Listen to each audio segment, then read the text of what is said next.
So you want to learn how to use Illustrator, and I know every time you open it up, it looks like a world of confusion. I know because I've been there. Today, I'm going to be showing you guys how to learn Illustrator in less than 10 minutes. Let's dive right into it and open it up on your computer. Today, I'm using the Illustrator 2020 Creative Cloud version, just so you guys know that. Things can be different if you are on different versions. That's just the version I'm using. The screen we are presented with when we first open it up is going to be the templates and recent files. So on the left-hand side, we can see here, create new, or we can open documents that we already have, such as Adobe Illustrator AI, EPS, PDF, and the other files that we have control over. You can open up any type of file here, but however, those are going to be the files you have most control over. This is a vector program, so that means you could scale up or scale down without distorting or pixelating your image. Up top, we have some templates here. That is going to be our letter, that's 8.5 by 11, postcards, common, that's going to be your web page, iPhone X, and 1080. The list goes on and on if you click more presets. Below that, we are going to have recent files that I have had opened or anything that you have worked on prior to this current time that you have worked on it. Again, if I wanted to open up any of those, it's just a quick way of opening those. Today, we're going to pick create new, and then we should get a new window that pops up saying new document. Here, again, more presets for you to use: letters, customs, mobile, any iPhones, web, printing. As you go through these different templates, you're going to notice that a lot of the settings down here change, mainly in color mode. If you're going to be printing something out, you're going to want to be in CMYK color mode. Again, we're going to go back to RGB color, and that's what we're going to be working in. 8.5 by 11, orientation portrait. Again, this is all up to you. You can decide what to choose. Raster Effects, we're going to use high 300 ppi. Note that there is a difference between DPI and PPI, that is dots per square inch, and that's when you're using CMYK color mode when you are printing things out on a printer, and PPI is going to be pixels per inch, and that's when you're using it for vectors or anything on the computer. Now let's create new. Awesome, so we're presented here with this canvas and this artboard. Let me just go ahead and run right through this whole thing for you guys. On the left here, we have our tools, anything you'll need here: pen tools, type tools, shape tools, anything that you can think of. In the middle here, we have our canvas and we have our artboard. Moving over to the right here, we have our different windows. This is going to be for typing, characters, anything that you can think of that you would need to do to your art. I'll explain a little bit later. If you want to try out different workspaces, you definitely can. If you come up to Window, Workspace, and again, there's different layouts you can choose from: painting, printing, typography, etc, etc, etc. I use the Essentials one. That's just my personal set. So let's learn some hotkeys so you can condition yourself and condition your brain and save some time. I am on a Mac, so here we're gonna go Command minus, that's gonna zoom out, Command plus to zoom in.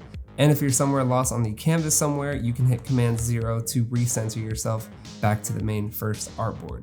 If you want to start typing, hit T. You can click and then immediately start typing. If you want to change any of the font or the sizing, hit Command T. Now that we have our character window open, we can highlight our text. We can change things like the size of it by simply scrolling or clipping the up and down arrows. For the fonts, we have a list of fonts that all pop up. Anything that is above this gray line right here, that's 2 above me, you're gonna see all your recent fonts. All the 10 most recent fonts that you use should usually pop up there. So once you're done, you can come back here to the selection tool, here at the corners, and you can change out the heights and the widths of anything you want. If you hold Shift while doing that, you can increase the size and keep it even instead of distorting the font. So now that you have your font, you can't just export it as is. If you did and you send it to somebody, if they don't have the exact font, they won't be able to view it correctly. So we have to vector it. After we made sure we clicked on the hello sign, we're gonna go over to Object, Expand, and we're gonna hit OK to fill it. Now we have our very first vector. You're making logos, baby. To confirm that you vectorized it, you can hit Command Y and you can see the outlines of all the letters above. To get out of this, you can just hit Command Y again and it'll return you back to your main canvas. Now, if you made a mistake, Command Z. I don't know if you've ever heard that one before. Just so I don't lose you guys, I'm gonna go ahead and hit Object and expand it one more time so I have a vector in front of me. Now let's go ahead and duplicate this. Hold Option, click, and drag. If you'd like for it to stay exactly where it is on the Y-axis, you can hold Shift and it'll keep it centered. Let's change the color of this. After you've selected your vector, you can go to the color picker over here, otherwise known as your fill. You can double click it and you can choose all these ranges of colors to choose from. Again, I'm in RGB, so it's just showing a limited number of things, and that's because these that I can pick are safe for web. Here in this color picker, it's going to show you everything you need to know about this color. It's going to give you the RGB codes as well as your hexadecimal.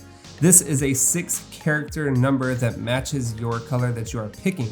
If you use any color tools on the internet like Adobe Color, they will give you hexadecimals that you can find complementary colors with triad colors. You can do your research on your own on that one. I don't have time to jump into that this time.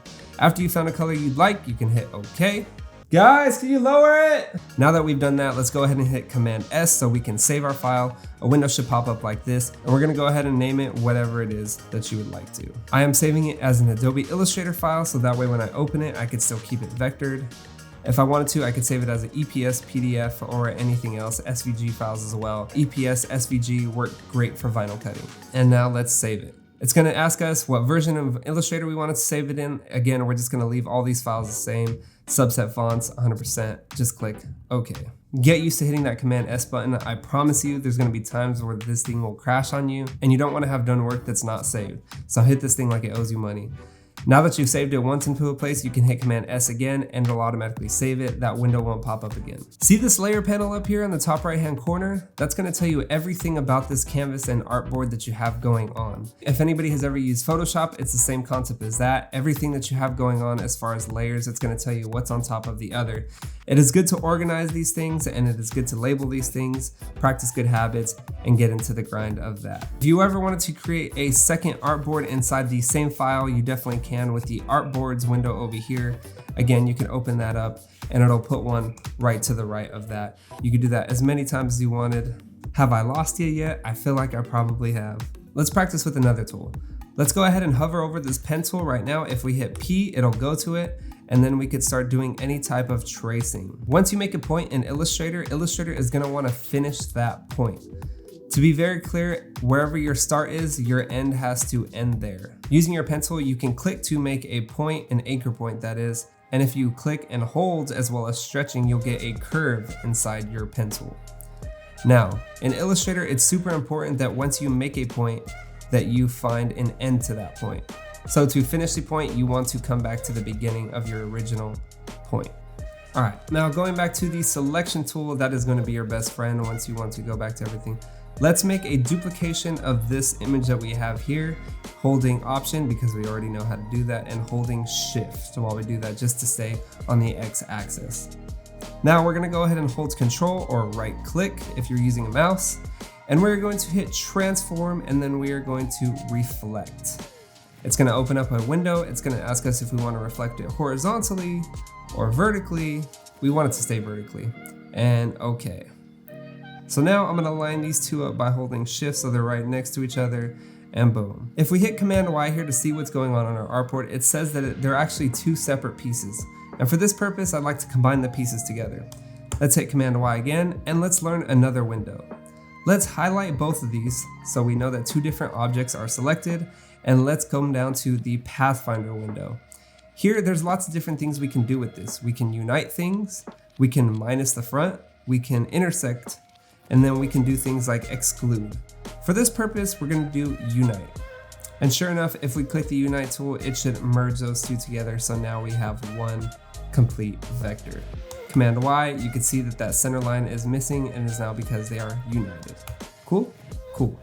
Now let's take things a step further and learn how to image trace. This is gonna become super important. If you ever do any kind of screen printing, you can take people's logos, vectorize it so that way you can have something to burn onto the screen and make the t-shirt. If I go to File and Open and then Desktop, I have a logo right here that is the Nike logo that is a PNG. Again, I don't want you out there taking people's trademarks or taking people's logos or anything like that. This is just for the purpose of this video. This is just a PNG. If I hit Command Y, I'm only gonna see a square because it knows that the square is there.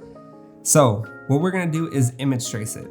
After you've selected your PNG, we're gonna go up here to image trace and we're gonna click the little down caret that shows different presets.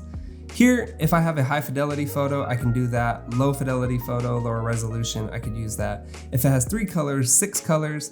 If it has things in the middle like 5 or 4, you're gonna wanna choose up and choose the 6 color. because you can always merge colors later. Shades of gray, this is a black and white logo, so I'm gonna go ahead and select that preset. Now that I have image traced it, I need to expand it. It's very important. This is the second step into image tracing something. So now that I've selected the preset of black and white, I'm gonna want to click it and hit expand. Now, if I hit Command Y, I can see everything that I have here on my artboard.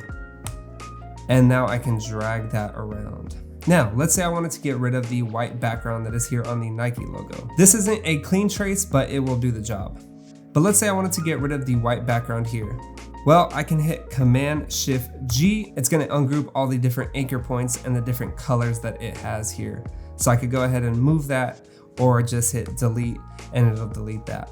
You see here, there are other pieces of white here. I'm gonna let you guys in on a little secret, just going Command Z to go back. If I wanted to delete all the white in one go, I could select just the white only. I can hit select, same, fill color, and now that it's selected all the same white, I can hit delete and it'll delete all of that in one go. I feel like that was a very good introduction to Adobe Illustrator. If you have any questions, feel free to comment them down below. I know that I went very, very fast here. Again, I wanted to give you guys the basics like type, pencil, vectorizing, and things like that you can jump in and start doing things for yourself. And again, if you have any questions, feel free to comment down below. If this video brought you any value, please, please, please consider subscribing. Definitely give the video a like, and yeah, I hope you guys enjoyed it. I'll see you guys next week. Peace.